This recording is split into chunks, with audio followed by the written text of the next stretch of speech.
before everything. He is an omnipotent God, all-powerful God. He is an omnipresent God. Sa lahat ng dako, sa lahat ng sulok, God is everywhere because He is an omnipresent God, and He is always there for you and for me. He's not just there, just near when things are good, but even in the good times and in the bad times, God is always with you, and He's always with me, even into the end of the world. He is an ever-present help in times of trouble. And God doesn't wait to react. He prepares in advance. Before you even know that you have a need, God has already made the provision. Bago ka mga kapatid, alaman mo may pangangailangan ka, alam na at batid na ng Diyos kung ano ang iyong mga pangangailangan. Alam na ng Diyos kung may problema ka dito at sa Pinas. Don't you worry mga kapatid. God knows everything and He is always there to answer all our needs. Why you say that, Pastor? It is biblically documented, mga kapatid. Before Noah ever built the ark, the trees were already growing. Before the Israelites needed water in the wilderness, the rock was already there.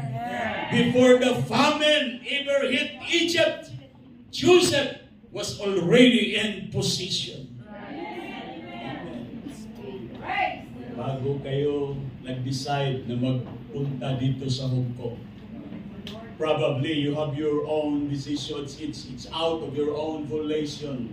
It's out of somebody's decision probably. Para bang napilitan o kaya pinasok natin mga kapatid ang isang desisyon na hindi basta-bastang desisyon ang ginawa natin mga kapatid. But I would like to tell you, it is not you alone ang nag-decide mga kapatid. It is always God. Siya na po ang nangunguna sa atin mga kapatid. Dahil alam niya mga kapatid na kaya kanyang isagutin at kaya kanyang iligtas at nangangailangan ka ng kaligtasan sa iyong kaluluwa mga kapatid. Amen. Maybe you come here just for financial reasons, some of you. Maybe it's family troubles or some problems in life mga kapatid. But God knows everything. He knows deep down in your mind and even in your heart what is the deepest need of your soul. And thank God that God is everywhere. Clap your hands for the glory of God.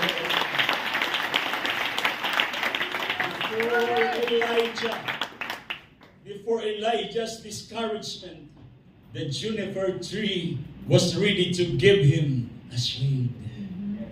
And before the tax was due, there was already a fish that had swallowed the coin. Ano ibig sabihin? God is before all things. So kung may problema ka ngayon, relax ka lang. Alam na ng Diyos. Ang gagawin lang natin nasa harap, we are standing before the presence of our King. What we are going to do, let us help ourselves that we can magnify the name and we can please the God, the Savior.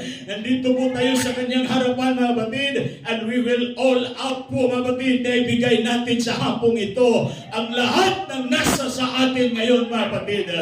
In the name of the Lord Jesus Christ. And before Zacchaeus ever wanted to see Jesus, the sycamore tree was growing in the right spot. May preacher mga kapatid, sabi nung isang preacher doon sa Mindanao, nung nakita ni Jesus mga kapatid, may isang tao doon sa ibabaw ng kahoy at sinabi niya, Samuel, bumaba ka dyan! Nagkatawanan yung mga na nakaalam Pastor Nilo sa Bible kasi hindi po yun si Samuel yung nandoon sa itaas. Samuel, baba ka dyan! You are not supposed to be there! Sino pala yung doon? Sabi niya, Zacchaeus is supposed to be there. Ginawi niya mga kapatid. Nababa ka dyan! Dapat si Zacchaeus pala ang nandyan sa itaas. Tao lang po, nagkamali mga kapatid. I would like to tell you that the God that we serve is a God of order. Amen. Lahat ng bagay ay kaya niyang pagalingin at kaya niyang ayusin dahil He is a God of order. He is a God who goes before us, who prepares, who makes a way, and He is the same yesterday, today, and forever. And even in the darkest valleys of your life, He is not just aware, but He is there to be with you. Amen. So trust Him, not just in the moment, but before the moment even comes. Oh, yes. Because our God is already working on what you haven't even prayed for. Lord. Di pa, wala pa nimo giampo. Yeah. Hindi mo pa dinadalangin mo. Yes. Alam na ng Panginoon. Because He is our God, a powerful God. Clap your hands for the glory.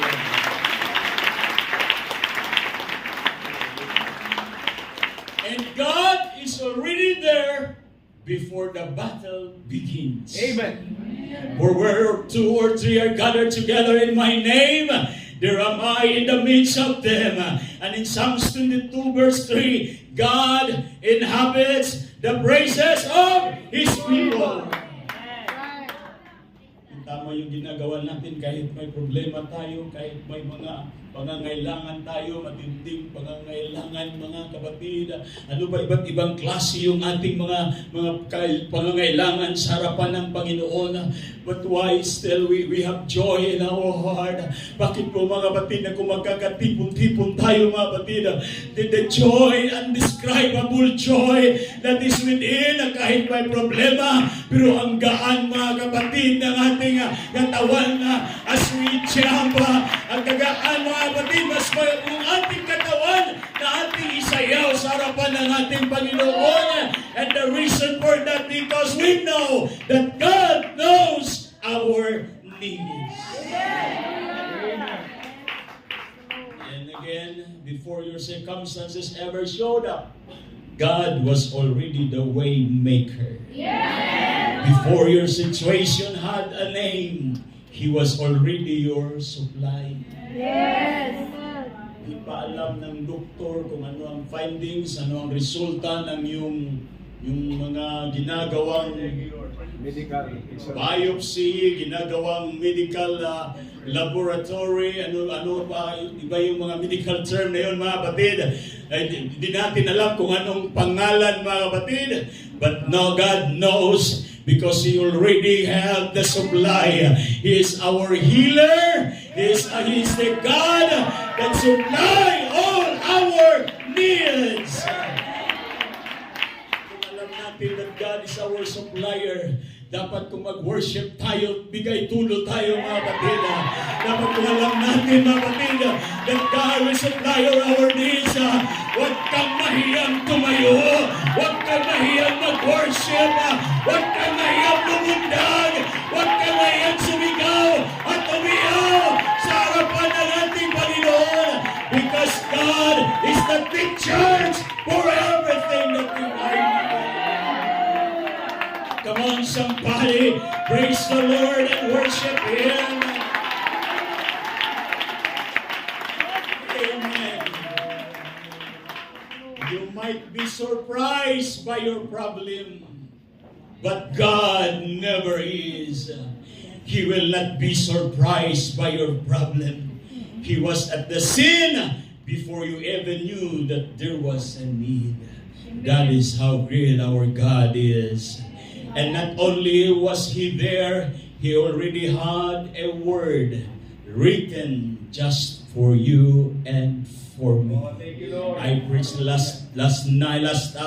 yesterday about the blood. It is written, it is already, there is a covenant with the blood. And today he already had a word written just for you. Isaiah 55:11. So shall my word be that goeth forth out of my mouth. It shall not return unto me void, but it shall accomplish that which I please, and it shall prosper in the thing where I sent it. This is what the Word of God said.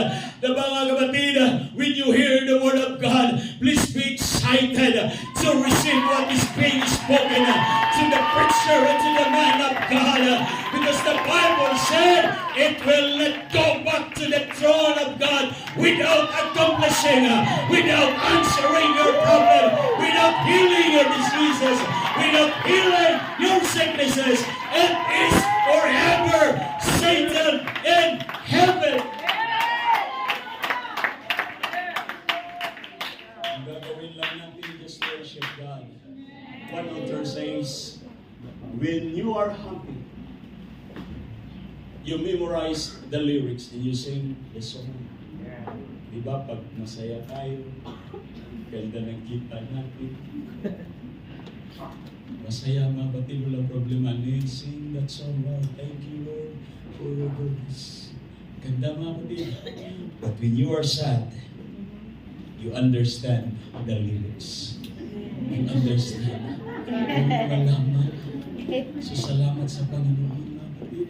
You cannot really be satisfied how good God is pag wala kang mga adverse circumstances na darating sa iyong buhay.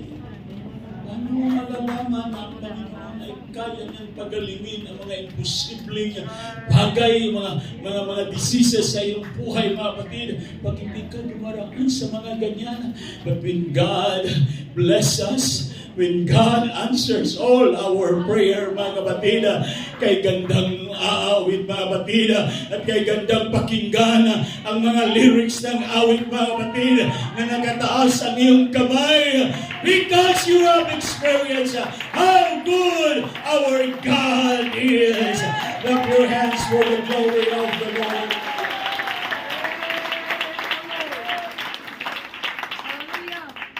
And this is more than our emotion. And of course, we need our emotions to worship God. But worshiping God is more than giving our expressing our emotion. Sa Bisaya, dili na kay pahilak-hilak ka lang. Hindi na yung paiyak-iyak ka lang, mga kapatid. Talagang iiyak ka pag ihipuin ka ng presensya ng Panginoon. And you cannot describe that.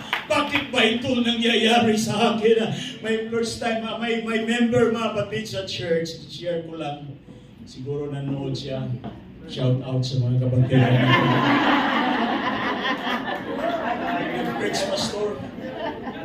Nag-preach ako ng kamay. Preach about holiness, criminal issues. Dami mga kapatid. Hard preaching.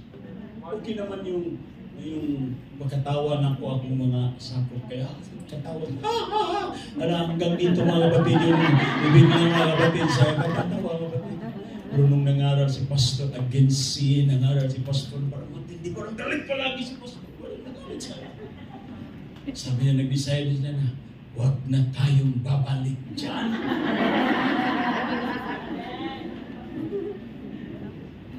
Ang pag-akala niya mga kapatid, na siya talaga yung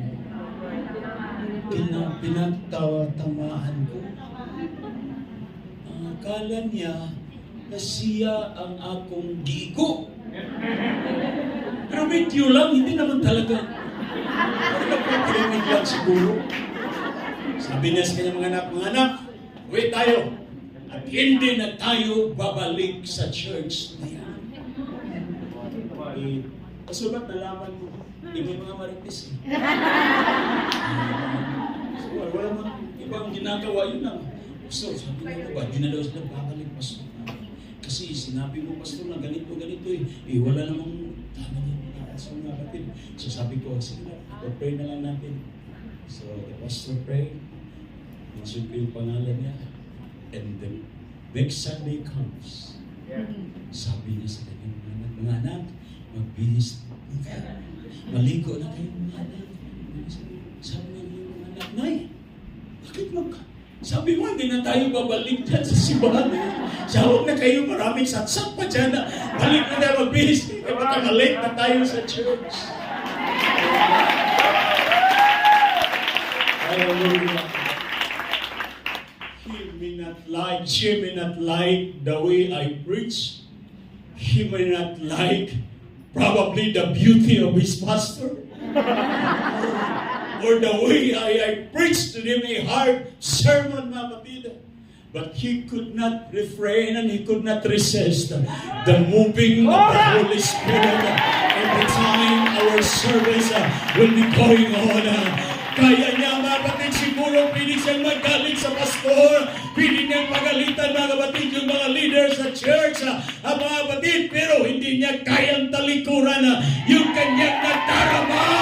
The moment that he is doing, she's doing the altar call, somebody will gonna pray for him, will pray for her. Cannot resist. Hindi po yan kayang-iyang, mga kapatid. Hindi po yan scripted, mga kapatid. It is the Spirit of God that connects you to the power of the Lord. And that is His Spirit. He is before our depression. He is before our anxiety. And He is before the cancer ever struck. And He is before the diagnosis, as I said. He is before the loss and before the church. His name is healing. Hallelujah. He's not figuring it out as you go. He's already gone ahead of you. Paano kaya ito makaya pagbayad ngayon? Para na lang, araw-araw na lang chinat-chat tayo ng ating mga kapatiran doon sa Pilipinas. Kasi ang pag-akala nila, kumita tayo ng maraming dalan dito, mga kapatiran. At alam mo, Pastor Nilo, papunta pa lang ako dito. Ang dami na mga kaibigan kong nagsasabi, Pastor Marimon, pasalubong. Sabihin ko sana, wala na kayong kahit $5 na pinadala sa akin. Humihingi na kayo ng pasalubong.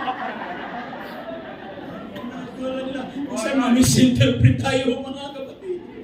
But God will not going to try to figure out, ito lang yan muna yung ibigay ko sa iyo kasi nag-budget tayo. But not for our God. He is always there, a constant supply. So what we are going to do is to worship Him with all of our heart and with all of our mind. Siya po ang nakasentro, mga kapatid, sa ating worship sa hapong ito. Palagpakan natin ito.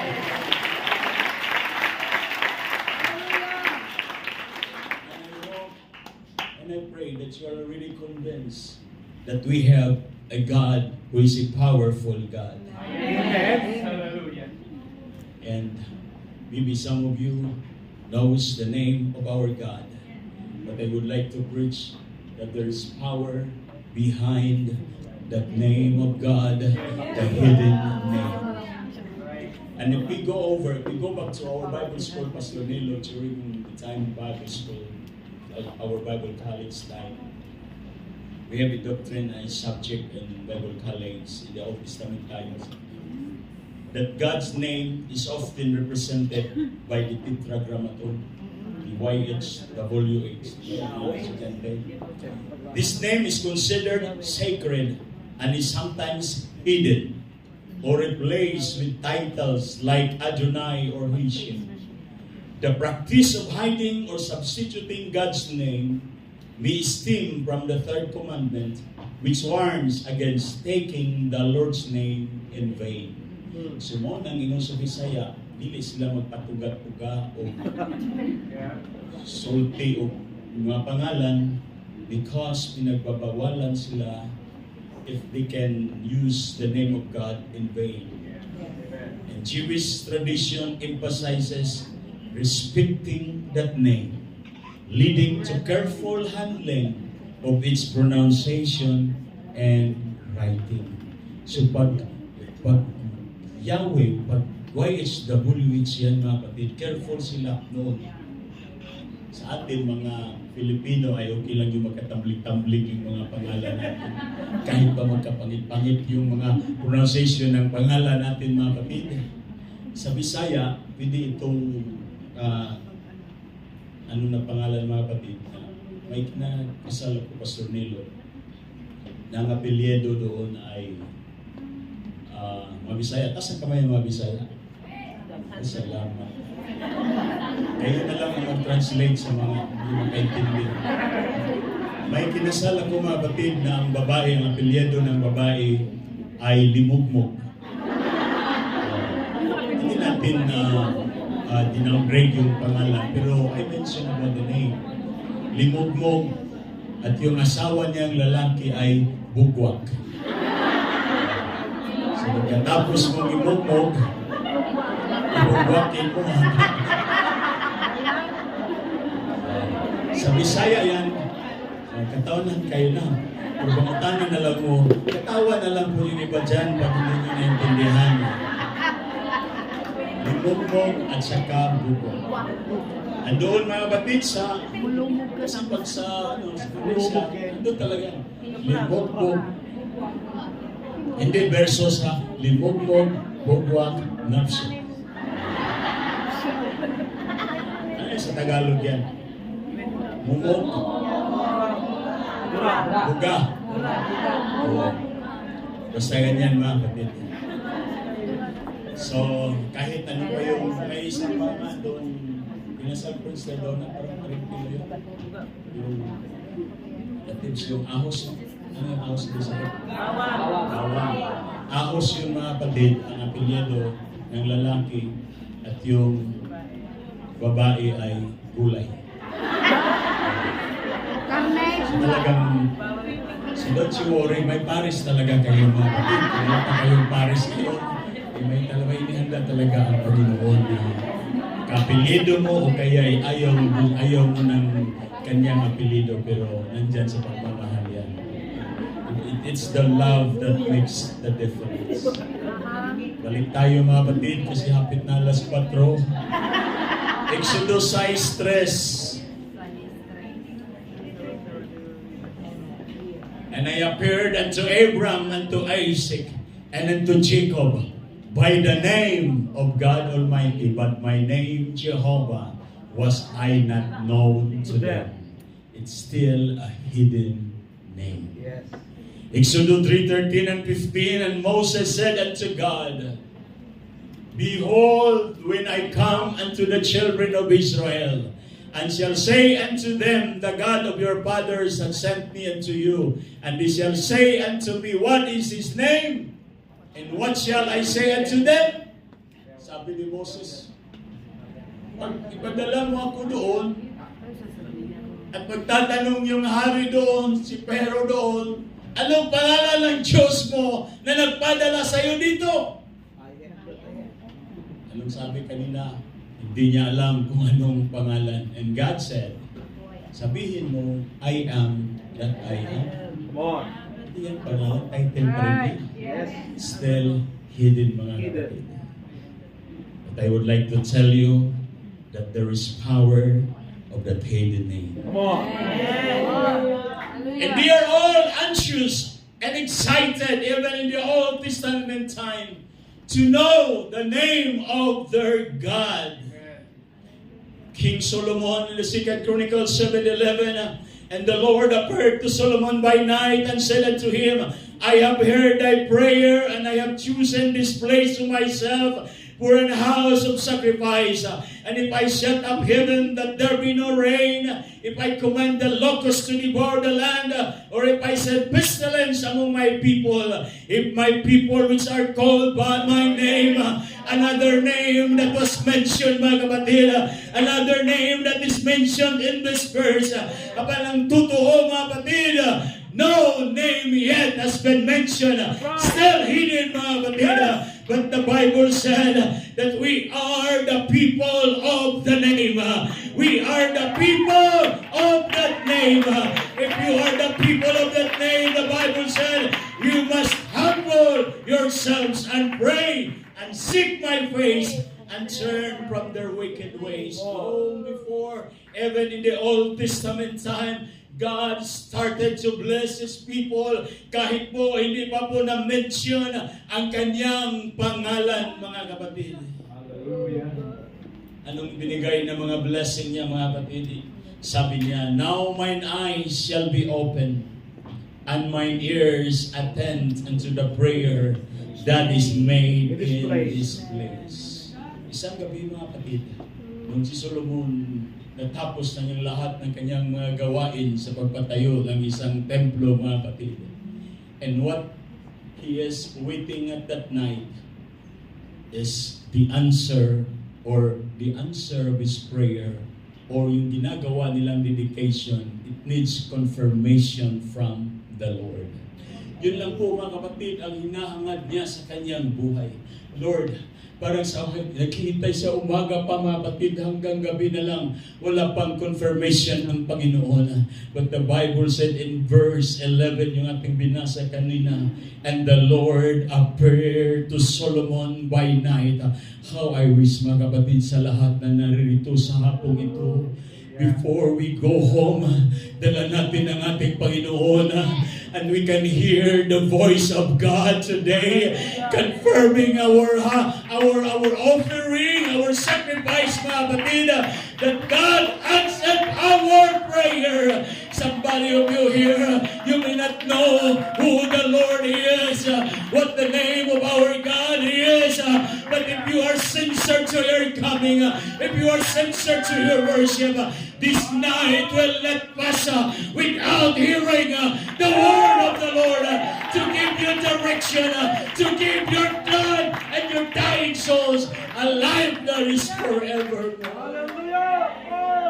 And this is what the answer of the Lord. Now mine eyes shall be open, and mine ears attend the prayer that is made in this place. Tama yung sinabi ni David na ang lahat, that our God is not slumber. Hindi po siya tulog, mga kapatid. Nagkikita, His eyes is always open. That's why at the beginning of the sermon I said to you, don't you worry with your problem this afternoon. Don't you worry if you have needs in the Lord. The eyes of God is open in this place. It is mandated and it is mentioned when God speak to every one of us this afternoon. Sabi niya, mine eyes shall be open. Sabihin, walang natago, mga kapatid. Walang mga naikubling bagay sa harapan ng Panginoon. Ang lahat ay nakikita niya, mga kapatid.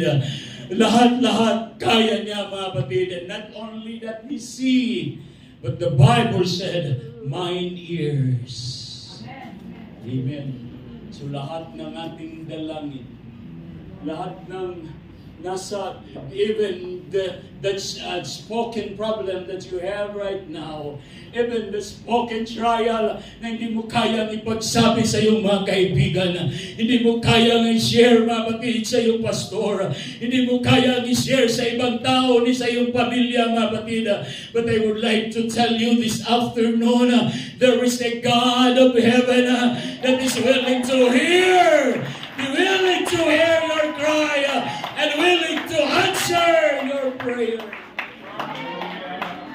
For now, I have chosen and sanctified this house, that my name may be there forever. I keep on mentioning the name, but never mention about that name. What is the real name? It is always hidden. And mine eyes and mine heart shall be there perpetually. So it's the eyes. Kung nasundan niyo, mga kapatid, it's the eyes of God, and it's the ears, it's the name, and most of all, it is the heart of God. Why mention heart? Kasi doon, this is the center of the human being, mga kapatid. Dito po sa heart natin, lahat, mga kapatid, ay lumalabas, mga kapatid. Ang lahat na para itong siyang absorber natin, mga kapatid, na lahat ng problema, mga kapatid, ay dito dumadaan at naninirahan, probably in our heart. But thanks be to God that the heart of God is always present. Kahit anong kalaki ang mga problema natin sa araw na ito. No more proclamation of that name. No more proclamation. What is that name? Still hidden. Yes. 100 years ang lumipas, the revelation of the name. Yes. But David mentioned, the Lord said unto my Lord, sit thou at my right hand. The Lord, wala pa rin pangalan, mga kapatid. The Lord send the rod of thy strength. Wala pa rin pangalan kung sino na Lord yan, mga kapatid. 400 years came, Isaiah stood in the midst of the middle, who probably tired and weary, waiting for the revelation of that name. However, Isaiah looking for the future. Well, he's looking for the future. God impressed him a word. For unto us a child is born, Isaiah 9:6. For unto us a child is born, and to us a son is given, and the government shall be upon his shoulder, and his name shall be called Wonderful, Counselor, the Mighty God, the Everlasting Father, the Prince of Peace.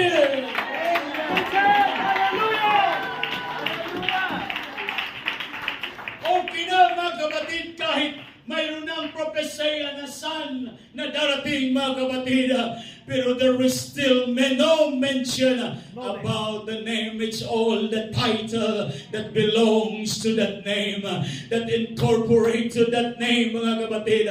Are you excited to that name, mga kapatid?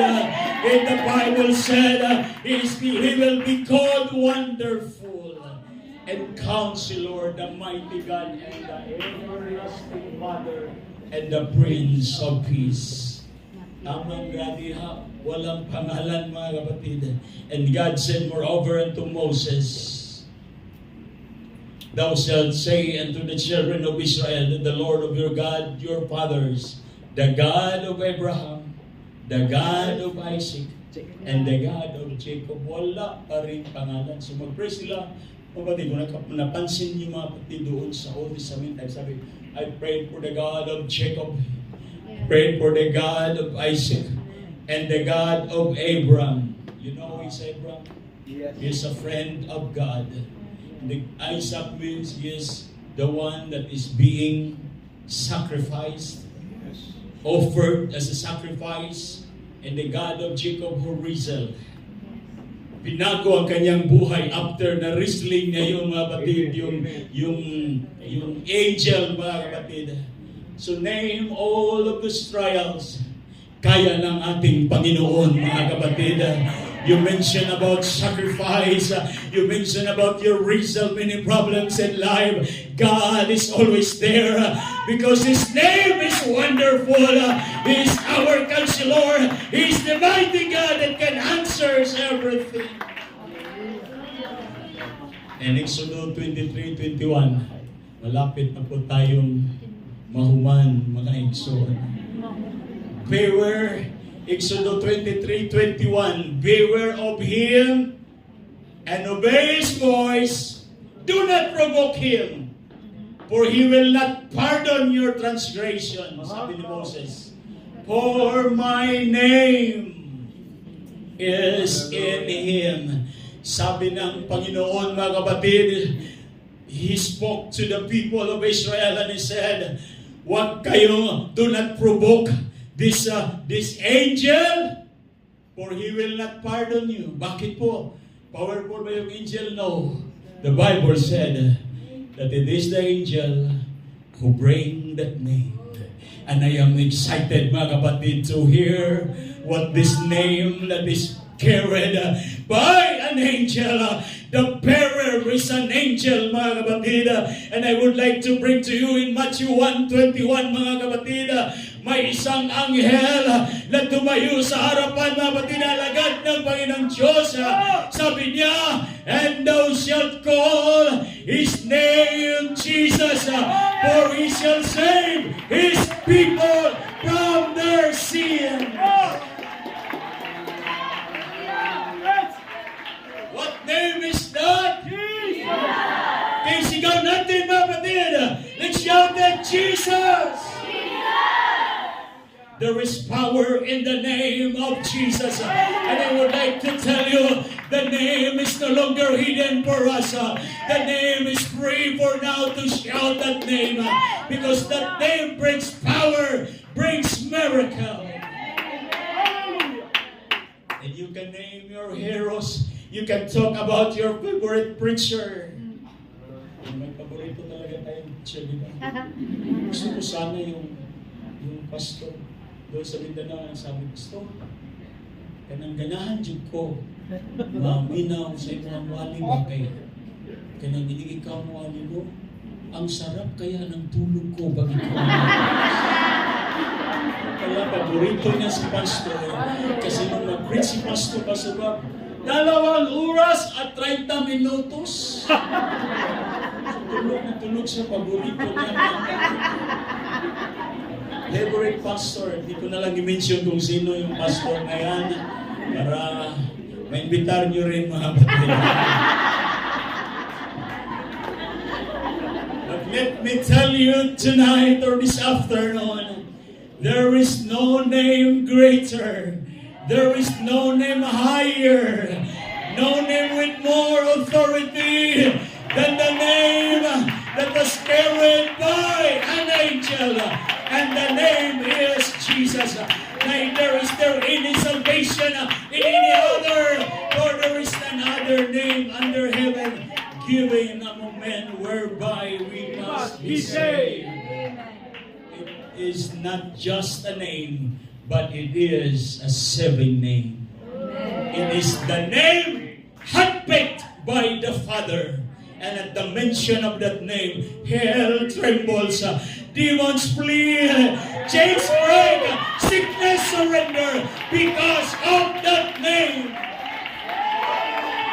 Because of that name, lives are changed.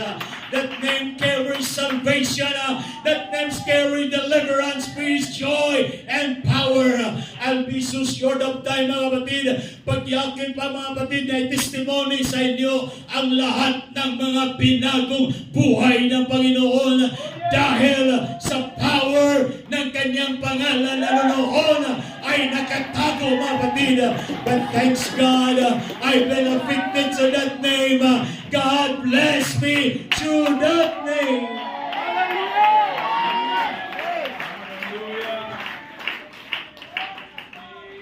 We have invitation from Pastor mga kapatid doon sa Mindanao. At saka pag when we travel that place,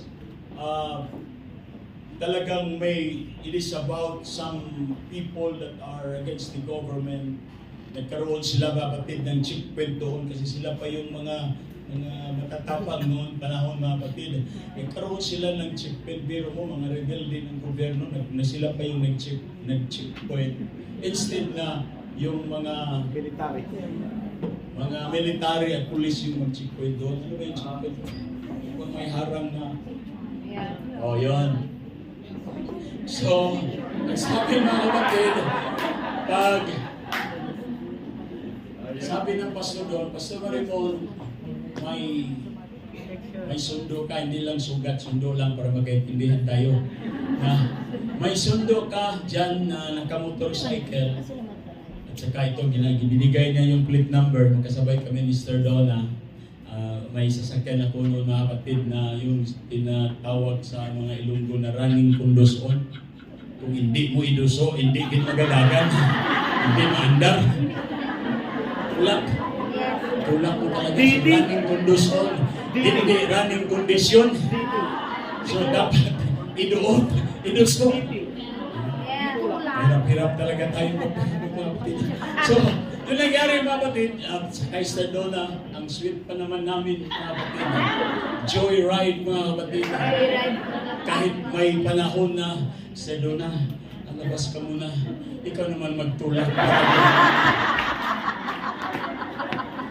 Pero walang makahigil pag kayong dalawa ay nagmamahal.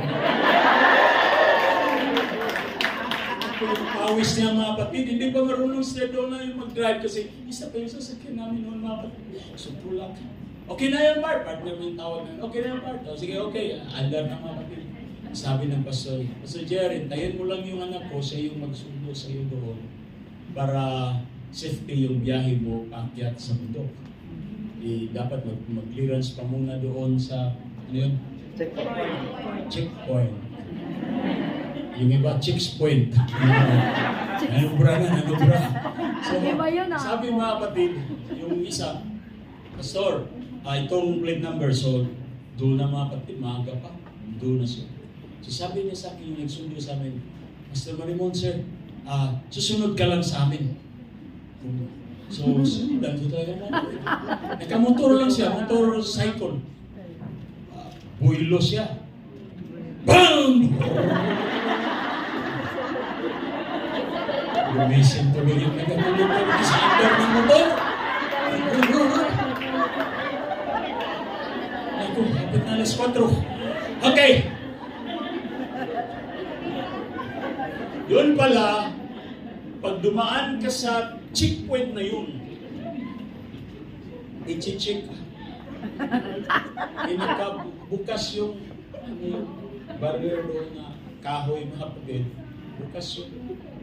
So dumiretso yung nagsundo sa akin. Ang problema, walang problema sa kanya na nagsundo kasi kakilala niya yung mga nandoon na nagbantay. Kung lang natin yan, mahirapan na tayo. So ngayon, nung nakita ko mga kapatid na dumiretso siya, hindi ba sila nagbigay sa akin ng instruction na pastor, maglagbo ka muna dyan? Nakita ko talaga yung mga armado ng mga sundalo, ng mga rebuilding sundalo, mga kapatid.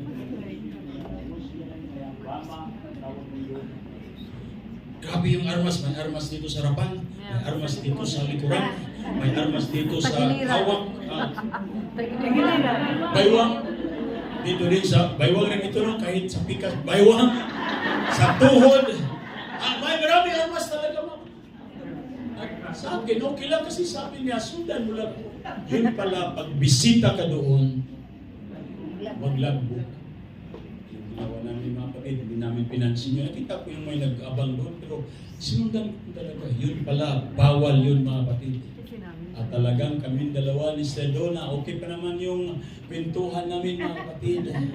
Para bang wala kaming pakialam kung ano nang nangyayari mga kapatid.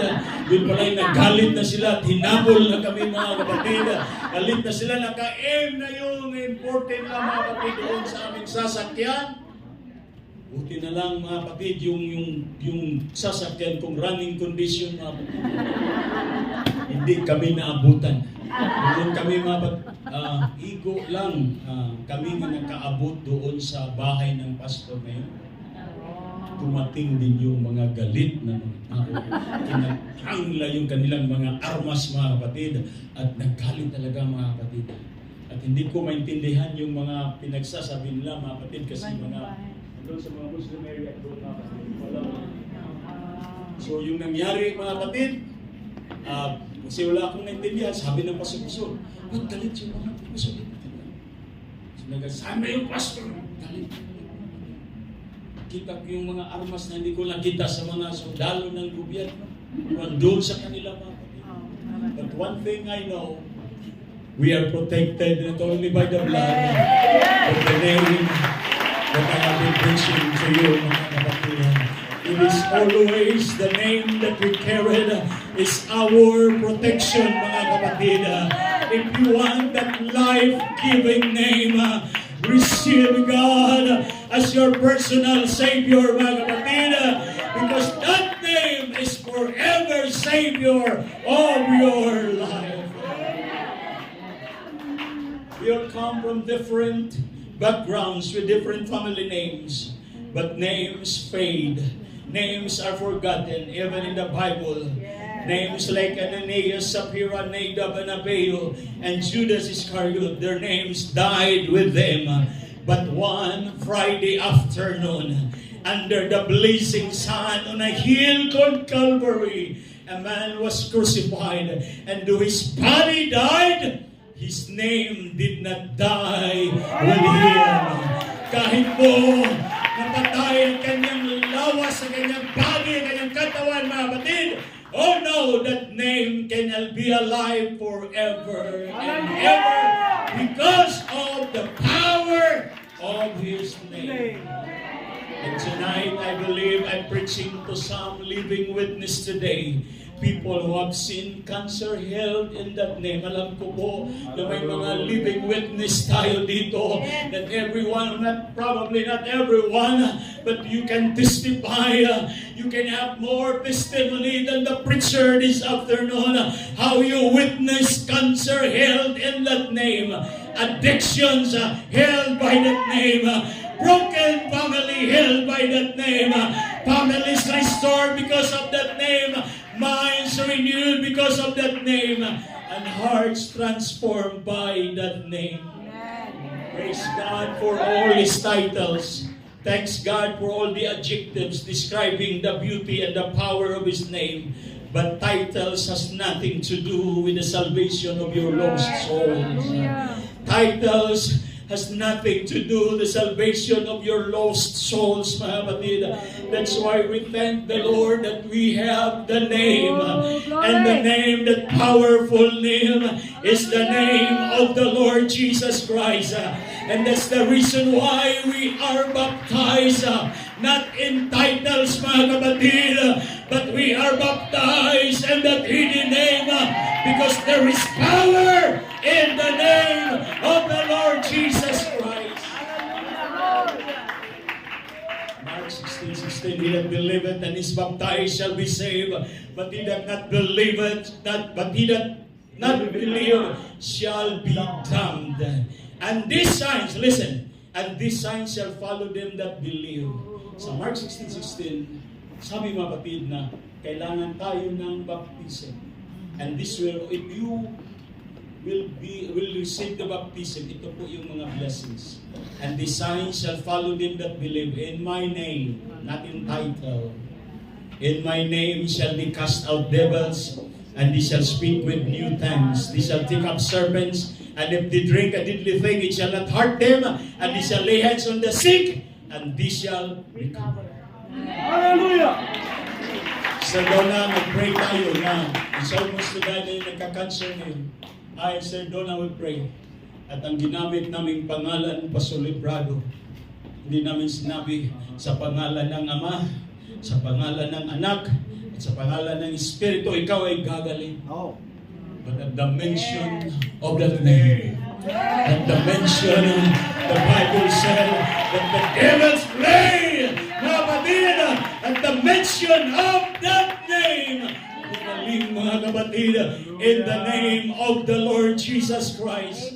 At ito po mga kapatid, kahit yung mga disipulo ng Panginoon, sila po'y natutuwa, sila po'y nagagalak mga kapatid, at nagre-report sa ating Panginoon, Lord, okay kayo ang imong pangalan, Lord.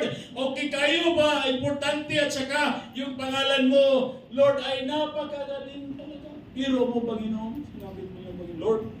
Yung mga serpente, yung mga demonyo, yung mga diablo, ay usalang namo ka. Mention sa imong pangalan. Surrender tanang mga demonyo, Lord. Sabi na mga kapatid, nagre-report sila sa Panginoon. But what the Lord answered to them, huwag kayong magagalak dahil ang mga demonyo ay nagpapailalim sa inyo. Dapat kayong magalak. Supposedly, you will be happy. Because the moment that you will receive that name in baptism, your name will be written in the book of life. Huwag ninyong ikagalak ito na ang mga espiritu ay nagsisisuko sa inyo, kundi inyong ikagalak na nangagsusulat ang inyong pangalan sa langit. Amen. Ang dami kayang mga tao ngayon na mag-declare ng mga milagro, mga kapatid. Dami kayang gumamit ng pangalan ng Panginoon. Mag-pray sa pagkain in Jesus' name. Mag-pray ng may mga sakit, may mga karamdaman in Jesus' name ang kanilang ginagamit. Magpapalayas ng demonyo in Jesus' name. Bakit po, mga kapatid? Dahil po alam nila how powerful the name of the Lord is. And this is my question now. Why is it that in the name, in the baptism, in the water baptism, why you are afraid to name, to mention during the water baptism in the name of the Lord Jesus Christ? Bakit ang iyong bautismo ay, I will baptize you in the name of the Father, the Son, and the Holy Spirit? And to tell you, mga kapatid, hindi po pwede, bawal po ng kahit kanino. Well, hindi po tayo binigyang kapangyarihan ng Diyos na tayo po ang magbaptize ng Holy Spirit. Hindi po pwede na, as your pastor, I will baptize you in the name of the Father, the Son, and the Holy Spirit. Hindi po pwede, mga kapatid. Amen. That is against the law in the Bible, and we are not authorized to baptize the Holy Spirit, mga kapatid. Sabi mga the one of the John the Baptist said, the one that is coming, that is following me, he will baptize you with fire and with the Spirit. It is only God alone who is authorized in the baptism of the Holy Spirit. That is the power of the Holy Ghost. That is the power of the Holy Spirit. Through the name of the Lord Jesus. Preach po sa aking mga parents, mga kapatid. Salamat po na buksan ang mga isip ng aking mga parents, mga kapatid, upang malaman nila. Kahit dahil po, mga kapatid, yung parents ko, devoted masyado, mga kapatid, sa mga doktrina na yan. But thanks be to God, God opened their eyes. Sabi ng papa ko, ng tatay ko, mga kapatid, totoo nga. Mag-pray tayo sa pagkain, Jesus name, ginagamit natin. Kung may mga katakutan tayo, renebuke natin Jesus name. Bakit sa bautismo, hindi Jesus name yung gamit natin? Hindi natin sinasabi silang masama silang tao, mga kapatid. Pero kulang yun, mga kapatid. Ang gusto natin kung naniniguro tayo, mga kapatid, na upang mailigtas tayo, upang mga karamdaman natin ay gumaling, ginamit natin ang pangalan na yan, mga kapatid. Lalo na po sa kaligtasan ng ating kaluluwa. Lalo na po, mga kapatid, sa kaligtasan ng ating spiritual life. We need the power of the name Jesus.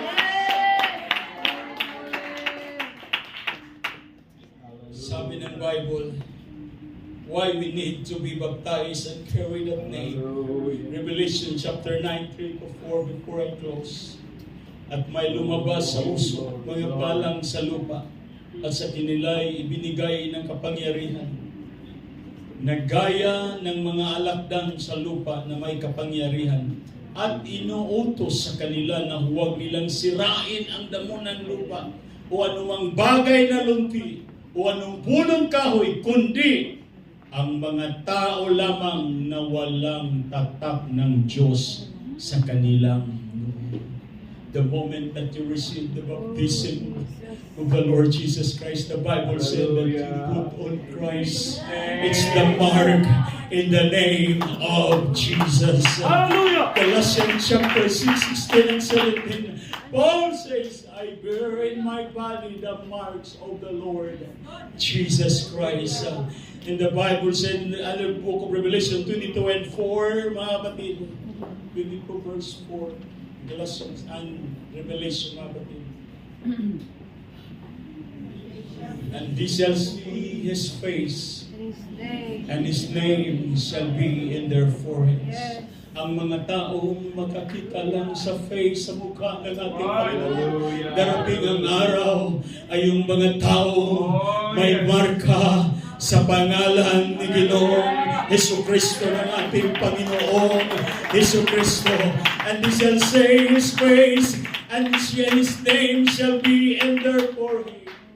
Hallelujah. One day God will be back to take His church away. At ang balikan ng Panginoon, mga kapatid, siyempre yung kanyang mga kadugo. At ang kapagkilanlan, mga kapatid, ng yun ay kanyang kadugo, ay yung taong nagdala, yung mawak sa kanyang pangalan, mga tao baptized in the name of the Lord Jesus Christ. Hallelujah. That is the power that long before it is hidden. Hindi alam, mga kapatid, ng ibang tao noong panahon na yun. But today, maswerte tayo, mga kapatid, that we know the name of the Lord Jesus Christ.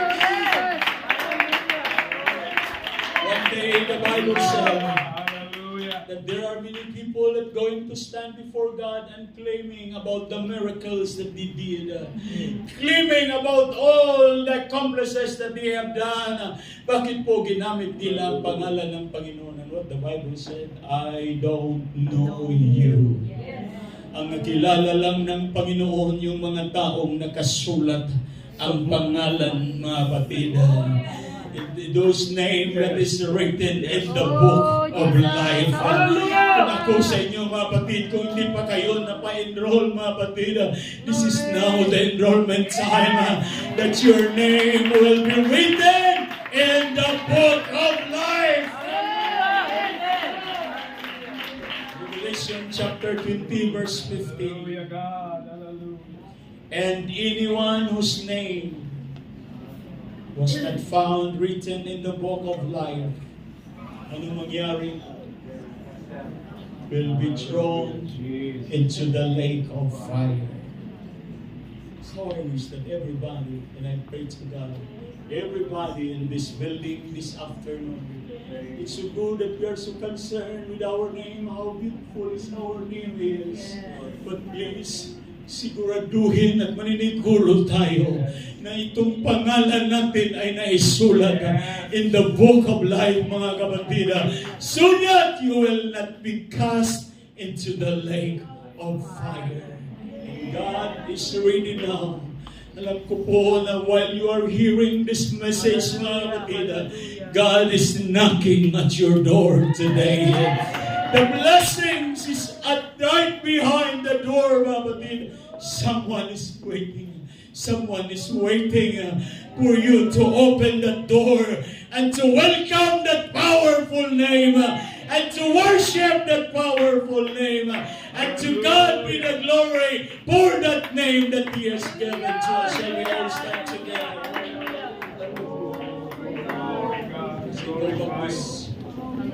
Pastor Bob. Hallelujah, hallelujah, hallelujah. Saan nakasulat ang iyong pangalan? Oh God, oh Lord, oh Lord. But I have to mention to you the important thing that your name will be written in the book of life. Jesus, thank you, Lord, thank you, Lord. Thank you, Jesus. Thank you, Jesus. What a powerful message today. Yes. That the powerful name is in the house today. As we standing, I would like to encourage you to be sensitive in the moving of the power of God. There is happening also in the Bible when Peter and John was filled with the Holy Ghost. And there is the impotent man on a beautiful gate, sitting there for a long period of time, begging every day. But when Peter and John passed by, this man of God stood up and facing this impotent man. That this impotent man expecting something about the alms. Thinking about that Peter gave him the alms. Hallelujah. But Peter said, look at us. And Peter said, silver and gold have I none, but such I have give thee. In the name of Jesus Christ, rise up and walk. The very moment this impotent man, this paralyzed man, arise immediately and deliver. Because there's power behind the name of Jesus. Hallelujah. And because of that, the people around that place get mad on Peter and John because they use the powerful name. They have Bible study, speak to the people about that name. The Sanhedrin get mad to Peter and John. And this man of God calls them in the Sanhedrin to undergo investigation in aids of legislation. So the Sanhedrin, Caiaphas is there. As you give me, Sister Bon, in 4:7 of Acts. And they said, how that many of them which heard the word believed. And when they had set them in the midst, they asked, by what power or by what name you have done this? Because the impotent man was healed and delivered because of that name. That name cannot only save, but that name can able also to heal sickness. We go here to deliver us. Hallelujah. And I'm glad we have that name today. Because when Peter and John answered the question, but why not name and what power you do this? In verse 10, Sister Yvonne, give me that line. Hallelujah. The Bible said, be it unknown to all, and to all the people of Israel, by the name of Jesus Christ of Nazareth, whom you crucified, whom God raised from the dead, even by him, that this man is stand before you whole